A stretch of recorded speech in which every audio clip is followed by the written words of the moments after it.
Okay, so thanks everybody for joining this webinar. Ireri is the speaker. She is affiliated to, so she's a PhD student at the Bocconi University, and then she is affiliated with the RFF-CMCC European Institute on Economics and the Environment, and she will talk about the impact of green policies on local economic performance, exploiting the evidence from the EU ETS. This project is part of two funded projects. One is the AdJUST project, which is funded by the Horizon Europe. And the objective of AdJUST is to increase societal support for climate transition strategies, quantify the distributional and impacts on competitiveness of climate mitigation policies and transitional assistance measures. It aims to understand the gaps in the capacity and motivation of public bodies to implement the just transition and then identify actions to overcome them. And finally, AdJUST aims to promote inclusive procedural and transitional assistance measures supporting the achievement of a carbon neutral society in the EU. There is also a second project that's funded research. It's again a Horizon Europe project. Both projects are coordinated by RFF-CMCC and Carballo, which is a climate policy acceptability economic framework as a title, and the project aims to provide robust, resilient, and actionable recommendations for the design of effective but also socially and politically acceptable climate and environmental policies in Europe. And among other objectives, it will enhance the empirical knowledge of public perceptions of climate policies, in particular on determinants of public support and opposition, driving the political feasibility of climate policies. And it will also analyze the role of policymakers at various levels, from European national levels to regional city levels, as well as recent citizen engagement initiatives. Now a little bit of rules. Ireri will have around 35-40 minutes for her talk. And then there will be a final 15-20 minutes session of Q&A. I think if you have clarification questions, I think you can raise your hand with the button, or you can write in the chat. Because your audio has been disconnected, and the same rule applies at the end during the Q&A session. So these are, sorry, it's pretty slow, but anyway, so these are the rules. So now I stop sharing and I hand over to Ireri. Thanks, Ireri. Hi, everyone. Thank you, Cristina, for the introduction. Let me start by sharing my screen. Can you see my screen? Yes, it's not full screen though. Oh, let me then view full screen. Do you now see full screen? Yeah. Perfect. Hi, everyone. My name is Ireri Hernandez. And I'm a PhD student at Bocconi University and affiliated at the RFF-CMCC European Institute on Economics and the Environment. And today I will be presenting some work in progress titled The Impact of Green Policies on Local Economic Performance, Evidence from the EU ETS. And this is joint work with Gian Mallarino, who I believe is in the audience, and Marco Percoco, who are both at Bocconi University. So thank you for having me, and I'm looking forward to any feedback you may have on how to improve this, or any comments, and of course, questions throughout, clarifying questions through the presentation and discussions towards the end. Next. Okay, so just, I'm sure this audience is familiar with the cap and trade systems, but just to go over the main objectives of the cap and trade system are to reduce emissions, and the government or regulating authority sets an overall emissions cap. And then this cap is then divided into allowances, giving the holder of this allowance the right to pollute 1 unit of emissions. So as you see here, also this allowances can be traded in the market, and polluters are required at the end of the period to surrender 1 allowance per unit of pollution emitted. And this is also in order to be sort of a cost-effective measure. It's supposed to be profit maximizing, that polluters will reduce their emissions as long as it's cheaper than purchasing an allowance on the market, which should equalize marginal abatement costs across polluters. And the aggregate emissions target is achieved at the least cost. So now specifically for the EU ETS, so the EU ETS is one of the world's largest carbon markets and was inaugurated in 2005, covering 45% of the EU's greenhouse gas emissions across 31 countries. So the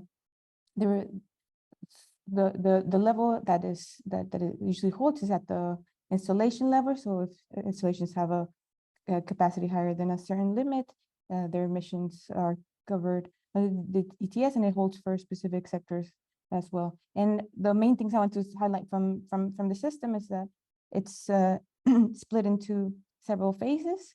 So phase 1, which started in 2005, and then is until 2007, which is in phase 2, which is from 2008 to 2012. The setup there was mainly a decentralized system, and then free allowances, mostly based on historical emissions or grandparenting. Phase 3 is when some of the rules start to change in order to reduce the level of emissions. So what happened here is that now there's auctioning in the energy sector of allowances, and there's also a decreasing emissions cap. And also there's allocations, for example, based on EU-wide sector benchmark. So there's a large change in the system from going from phase 1 and phase 2 to phase 3. And here we want to look into the motivation behind looking into what's happening and also like the latest phase comes from here. You can see the graph of the EU ETS allowance price, and you see sort of here in the dotted lines, you'll see this split up by phases, and here in the y-axis across time, and you see that so actually there's been some changes, and here you see this price drop, but actually most of the increase in the allowance price comes sort of around the end of phase 3 and into phase 4, which is you see a huge increase in the allowance price, and which also is a phase where there's more stringency. So we hope to, so our analysis here as of now, it's focused on phase 1, phase 2, and phase 3. We hope to, once we have new data, extended into phase 4, but we think it's important to look at to extend the current evidence to look at what's happening on phase 3, because it could be an indicator of what might be also happening during phase 4. Let me see.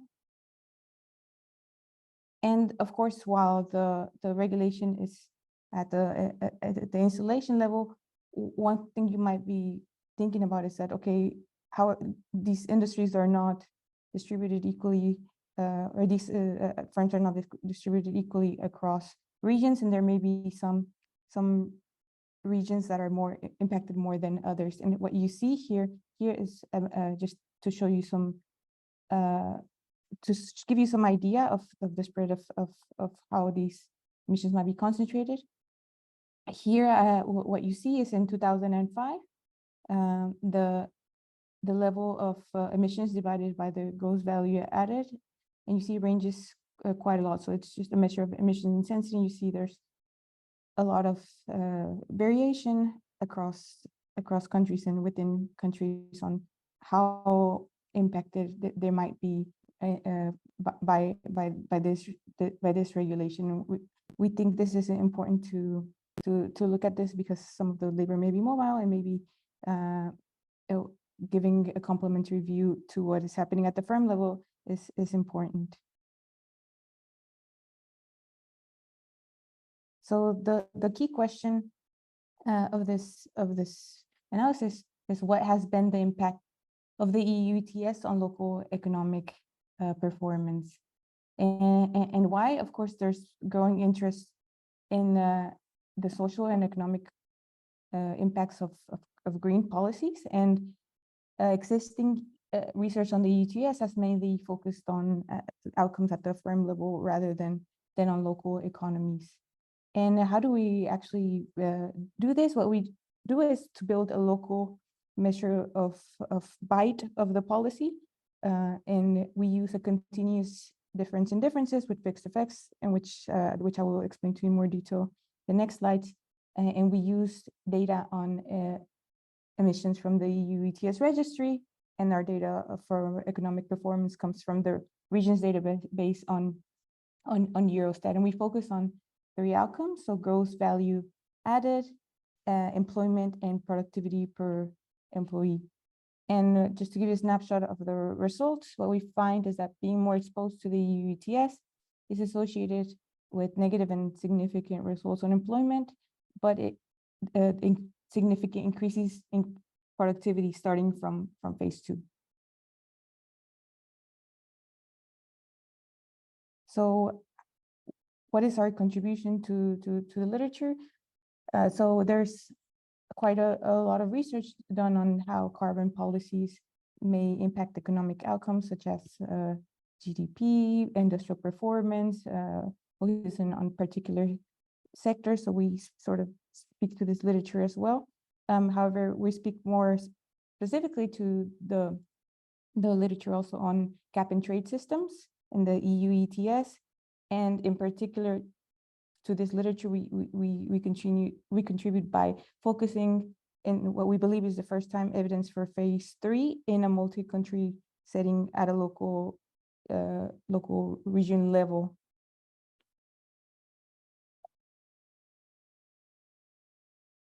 So now I will start walking you through our data and our analysis. So the data on local economic performance comes from the Eurostat regions and cities database, and this is at the NUTS3 level. So what we download from there is the gross value added and employment. And also we build a measure of productivity per employee, dividing GVA by a number of employees. But we also want to control for things that are also changing across time within NUTS3. So we control for population and education. So by education, we just control for the share of population that has completed each level, so primary, secondary, tertiary. And again, so our outcomes, we take them at the total NUTS3 level for all industries and sectors. And then we also take these outcomes only for the sectors covered by the EU ETS. So for example, mining, coring, manufacturing, electricity, gas, steam, air conditioning, supply, and water supply, because we want to see sort of what's happening to the industries that are most impacted at the NUTS3 level, but also what's happening overall for all sectors. So our data on CO2 emissions comes from the EU ETS register. So it's what we have from there are the CO2 emissions at the plant level. And what we do is this plant level has also information on where the plant is located, and we take either the zip code or the geo coordinates and then connect it to its NUTS3 that it belongs to. From this, then we take these covered emissions and we aggregate them to the NUTS3 level by adding the number of emissions in the NUTS3. So, and what we do is to try to get a more exogenous measure of the bite, we take the emissions in the first level, in the first year of the program. So in 2005, because we don't have information before of emissions covered prior to the program, so we take the first year of the program as our continuous measure of exposure. And this is also a time when the policy itself, the price was quite low. So here, what you see is first, again, this is a map I showed before, but this is in our first analysis, we first do this exposure by levels of emissions. So here, what you'll see is broken down into deciles, the number of 2005 tons of CO2 equivalent in each NUTS3 region. So you see ranges from 8 to like 39 million. And what you see here is I think what I had showed before, but it's sort of also the emissions intensity in these regions. And the results I will first show you are for the levels in logs, which and then for the emissions intensity. Just so because the level of emissions is quite rightly skewed, we take the log. So here you see the histogram of the log emissions covered by the EU ETS in 2005, and this sort of taking the log normalizes the exposure measure and also makes the interpretation easier. And what you see here, the dotted lines show sort of the 25th, 50th, and 75th percentiles of this measure.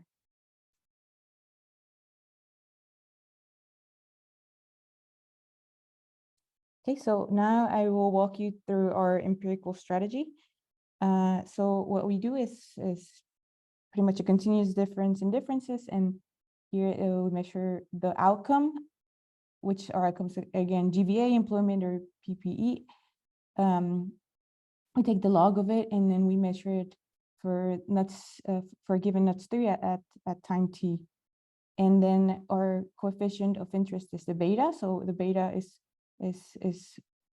what's after the beta is sort of the log of the ETS dose, what we call the ETS dose. So this is our continuous measure, and we interacted with the post 2005 dummy. And we include time fixed effects, which should take into account anything that's happening in 1 year across all NUTS3 regions.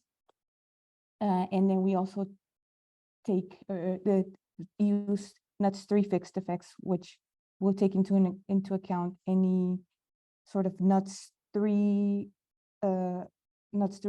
differences that are stable across time.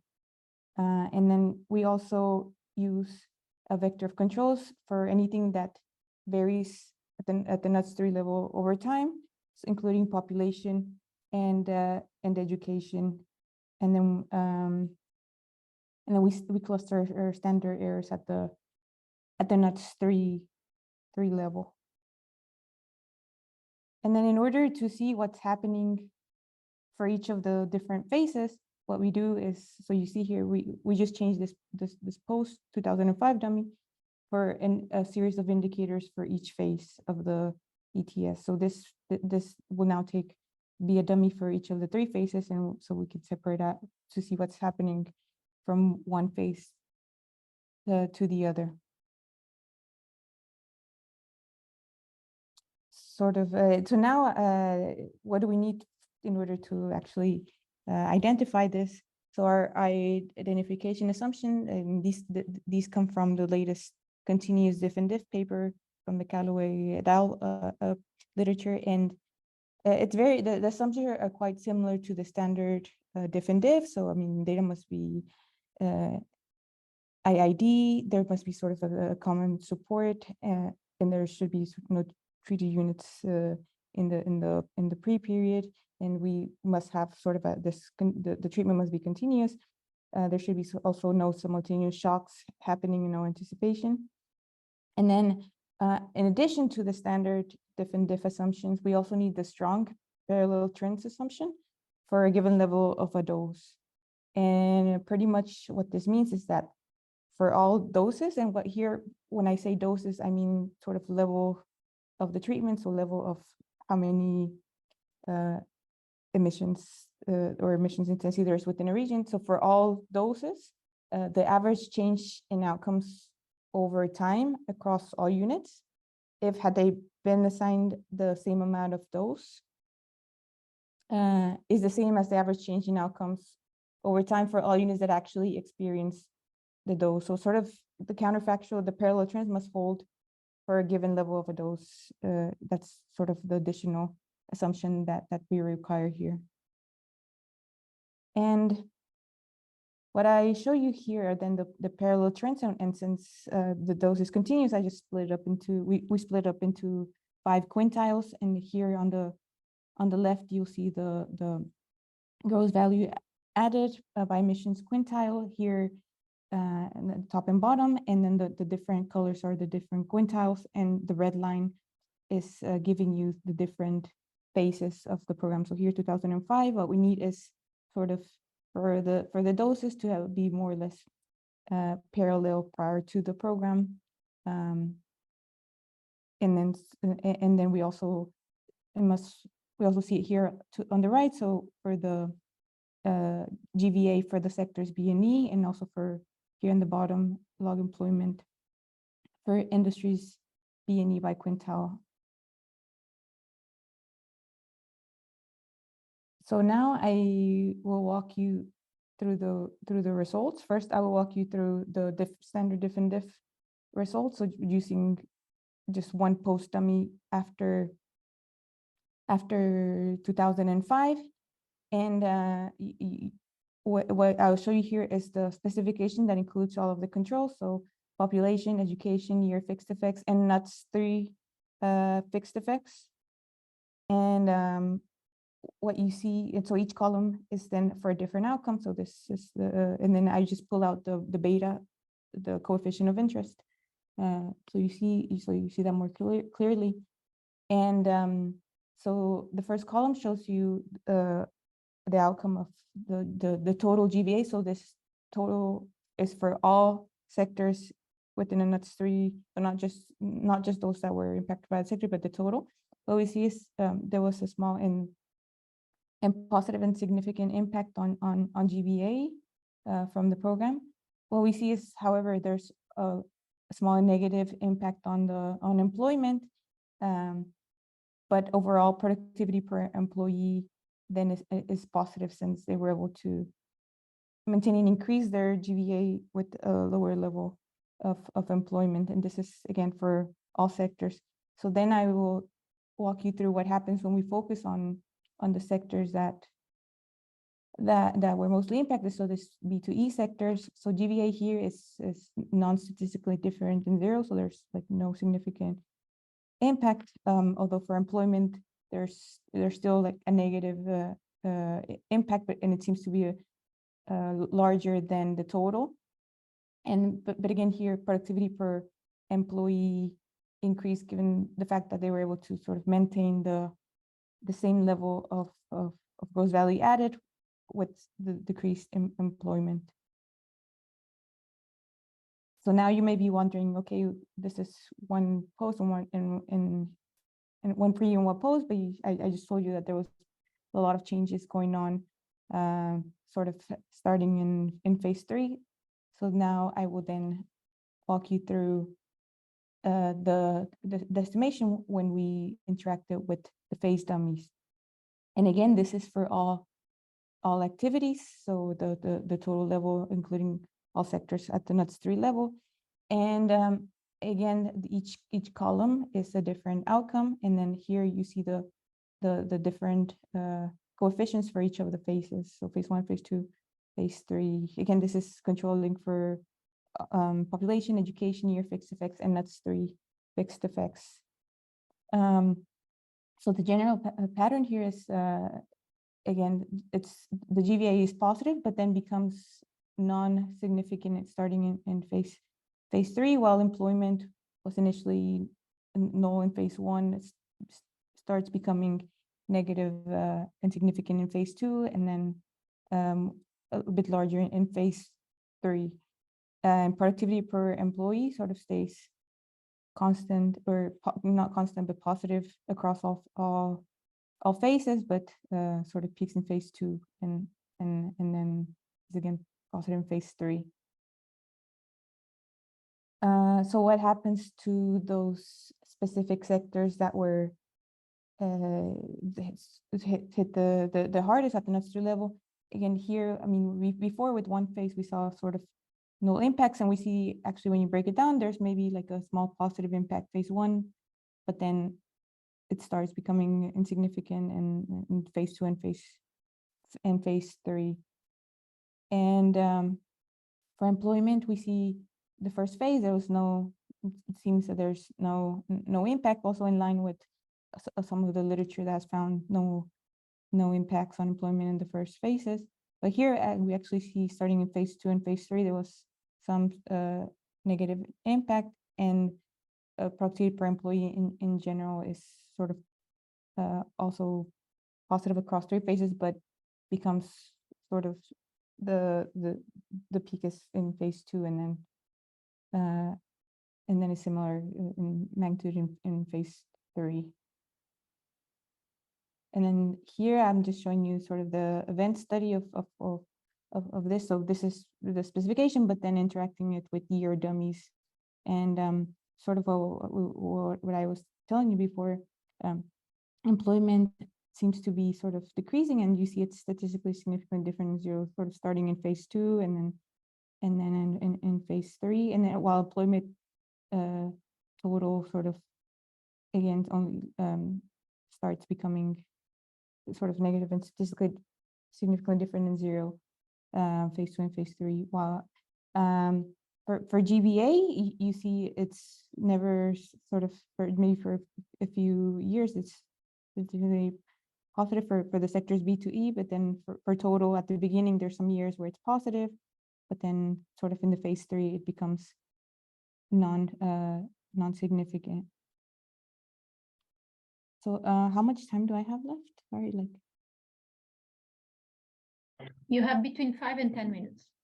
Okay, so maybe then I will quickly show you the results when we take the measure of exposure as emissions intensity, because before I just showed you levels, but what you see here is pretty much a very similar picture. So for total activities, there was a positive increase in GVA, employment decrease, and positive productivity per employee.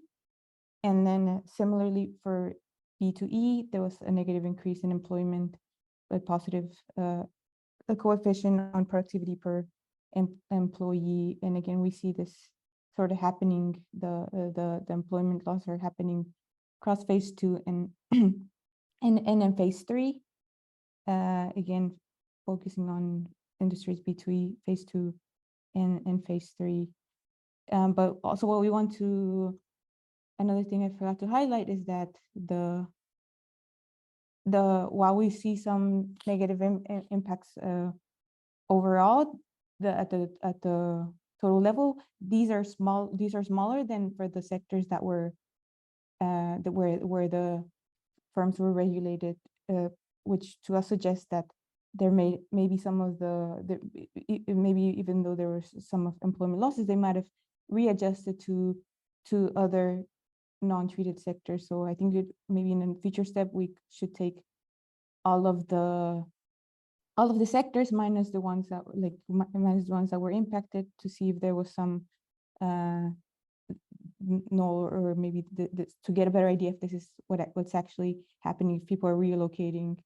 But just to recap, what we find in this paper is that provinces with the higher level of initial emissions covered by the system see a general increase in productivity per employee. So it could be that maybe people that they're laying off were sort of non-productive workers to begin with, or maybe they're now investing in some capital that then they have to replace it with workers. But we see that sort of in the first phases there was not much going on, as we know during this time period the prices were low and sort of the free allowances might have also offset some of these costs, and maybe that's why we also see for some of the first phases no or even positive increases in outcome.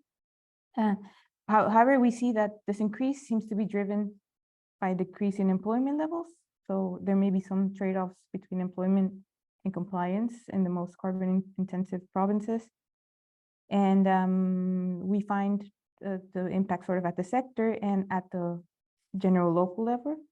I think I already said this, but maybe people are able to actually move to within their region to other employments. And what we all would like to do next, and I think I didn't show a graph here, but there was also in 2013 there was a high drop in the number of free allowances, and there was significant changes to the program. So in our next measures of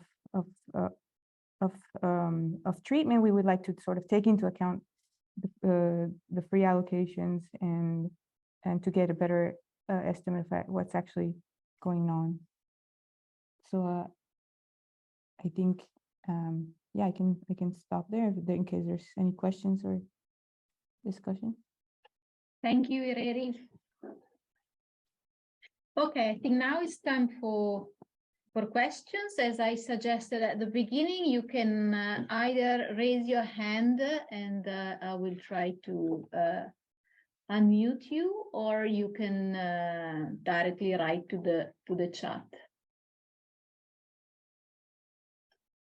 Okay, I see already one question. I will read it. Can you exclude you are not picking up some other parallel process which had a negative effect on employment and was happening in the areas with more firms? For example, automatization, globalization, and trade. So it's a question regarding your identification, whether, yeah, so are you? Yes, no, that's a great question because I mean, also we were motivated by this local labor market literature, which usually looks at trade or automation. But we think we can do, and then we'll probably do this in the future, just to control, for example, for automation, we might be able to control for the number of, let's say, robots in the region. If this is also changing over time, then we could control for automation. And then for trade, we it's possible to also see if we can control for this directly. That would, I think, address this, to see if sort of maybe there's other control for these other processes that are happening and impacting local economic employment. So yeah, that's a great point, and we will do that. Thank you. Okay. Okay, sorry, I think, oops, I don't know how to do it. Max wants to ask something. Okay. Thanks. No, you were unmuting me. That's great. Thanks, Ireri. Great presentation. I have a quick question. Maybe you said it and I missed it. If I did, sorry about the questions. But what about free allocations? And to what extent are you considering this? Because obviously there are areas which get a lot of free allocations and other areas which don't. Another question is also, do you have any data also on how the revenues are used and to what extent they are recycled also at the regional level? Revenues from ETS. I don't know. I'm not sure whether this data is available for some countries. Thank you. Yes. Yeah. For the free allowances. So in the sort of first round of our data, we only had data on the emissions, but we recently found a data set that actually includes also allowances. So we're currently working on cleaning this data in order to, as you say, maybe look into what happens for the net allowances that firms had to actually pay for as they receive. I think we're trying to now, I think about a bit how we might do this, since sort of the biggest change happened in 2013. So we would have to sort of get a measure or do treat 2013 as like a different policy almost, but we're thinking about how to do this sort of also empirically within the framework if possible. But yeah, so yeah, here we don't take into account free allowances, free allocations yet. But in future versions we do, and we also, I think, would like to see if the level of emissions now correlates with the level of emissions right before, like, so in 2012, right before phase 3. So the regions that we think are impacted now are also the ones that will be sort of the most impacted in 2013 with the free allocations. But yeah, we're working on adding that. And the data on how the revenues are used. No, we haven't really thought about this, but I think if we can find some data on that, that would be interesting to take into account, because maybe some regions are using the revenues locally to try to offset some of what's going on, and then I think it'd be interesting to do maybe some heterogeneity analyses to see maybe the ones that where there's some revenue used locally, or maybe the impact is smaller. But so thank you for those points, and yeah, we'll try to do that. I will read one question from the chat. Have you tried to model how a society-wide carbon tax would compare to the ETS? And if so, do you predict it could be more effective at curbing emissions? And then it continues, at what level, for example, through prices, would a carbon tax need to be set in order to achieve the same result as the carbon credits? Yeah, I don't think we've tried this. So I think, so if it was at the same, so if it was at the same, so sorry, at what level would the carbon tax need to be set to achieve the same results or as the carbon credits? Yeah, I think it's a sort of depends on, I mean, because with the cap and trade, the price is varying. So maybe, I mean, if it reaches sort of and stays at a high level, like as we have seen in the phase 4, then maybe it would reach the same amount of sort of reductions as a high carbon tax would. So I think, of course, maybe during the first 2 phases, since the allowance prices were quite low, it may not have been most effective at curbing emissions, but I think now with the higher prices, it might be reaching significant levels that maybe are equivalent to carbon tax. But I think it depends sort of on the price of both. But yeah, so we haven't really put that in there yet, but thank you for that suggestion. Silvia? Yeah, thanks, Ireri, for the presentation. I have a question on the mechanism that you already discussed a bit, so the effect on employment that you find. So you already said that you were planning to see what happens to other sectors, whether there's somehow a shift in employment. But I was also thinking, do you have data on like which type of workers lose their jobs in terms of age or other characteristics besides industry, or skill level or something like that? Because this might also, like exploring this more might also be interesting, I think. Yes, thank you, Silvia, for that question. No, I think it's, I guess, super important, because I mean, the debate is a lot about like, how are the skills transferable, or maybe those that are lower skilled and they're not able to transfer to other sectors. But no, unfortunately, we don't have data on that at the sort of outcome level. But what we could try to do is maybe see within a region if there's like a measure of I don't know, low skill labor in the region, or a measure of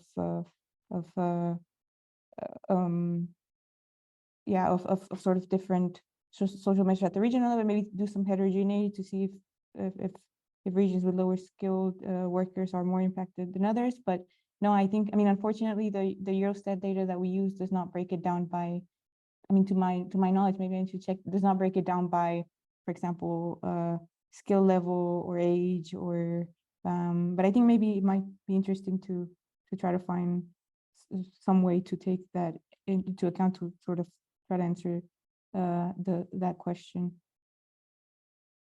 But Yeah, sorry, thank you, just to continue on that, would the existing evidence, because you mentioned that there are other research on the topic, which however considers firm level analysis. So I wonder if that can assist you in understanding a little more about the dynamic in terms of employment. So looking at their results and try to reconcile what they find with what you find. So is there something you can, so I don't know how extensive is such a literature, but I guess you can take advantage of it. Yes, yes.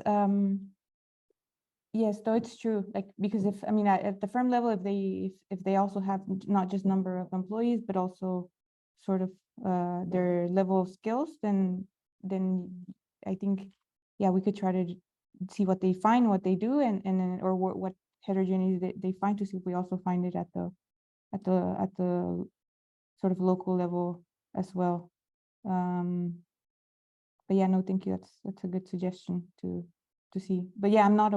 I guess I'm not aware of anything, even at the maybe at the firm level. It might have just the employment levels, but I'm not sure how much, like how broken down it is in terms of demographics or like levels of education. But I think it's an interesting question. There are questions in the chat. I will read for the audience.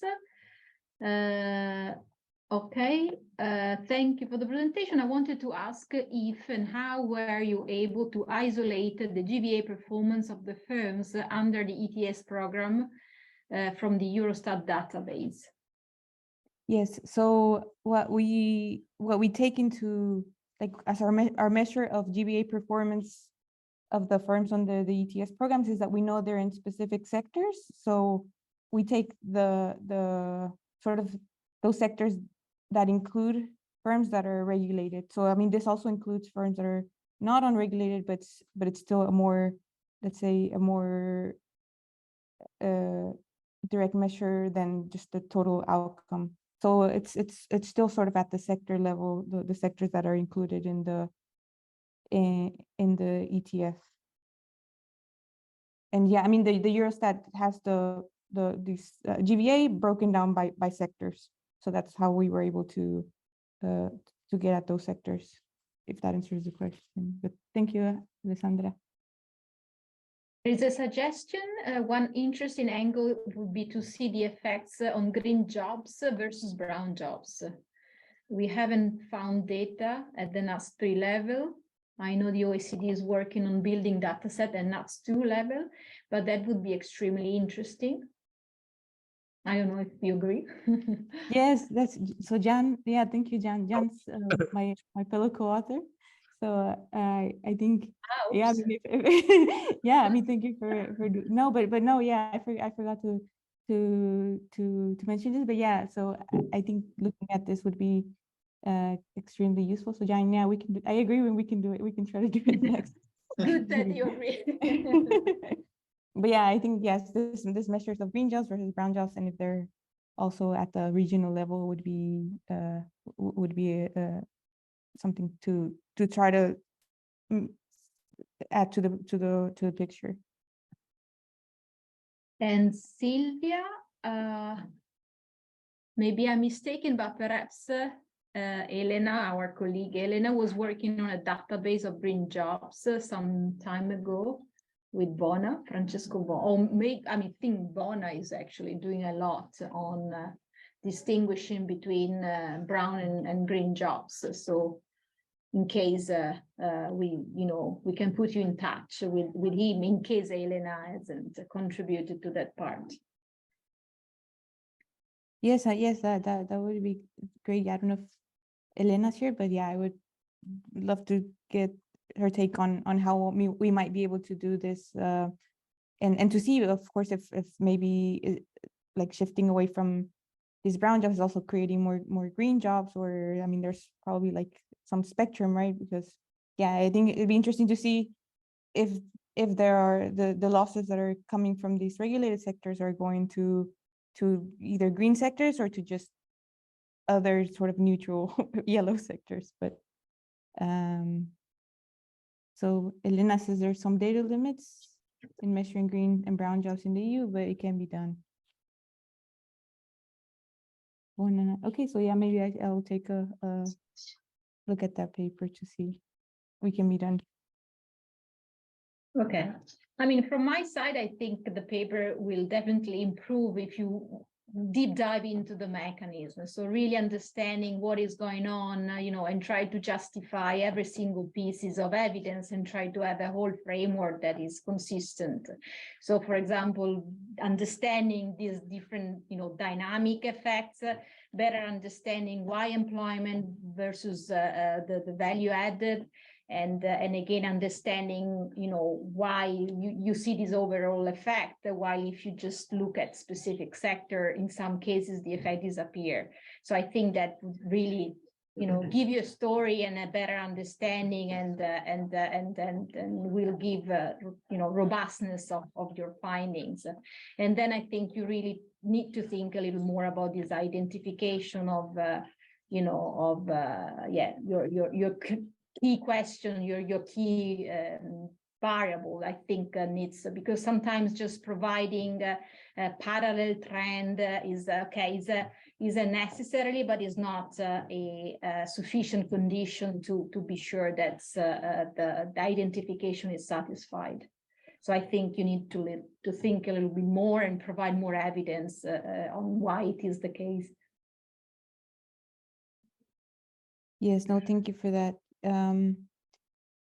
Yeah, we will try to add more evidence for that, and I think the tricky part here was sort of working with this continuous measure, since the usually standard is the binary case, but yeah, I think for sure there's some balance checks that we can make to some extent, and then also, for example, the event studies, I think also seeing that there was nothing prior to, like, no significant impact prior to the policy that we were picking up, sort of also alleviates this for us. But maybe, yeah, you're right, maybe we should control for, as you say, anything else that is varying over time that might be confounding this impact. So yeah, that's we hope to then in the new version take all your suggestions and make it a stronger analysis. Okay, Elena provided you with the reference. Maybe you want to copy, or in case you can talk to her. And unless there are other questions, I think we can close. Thanks a lot, Ireri. Well done. Thank you. Thank you for having me. Thank you, everyone, for your questions. And see you.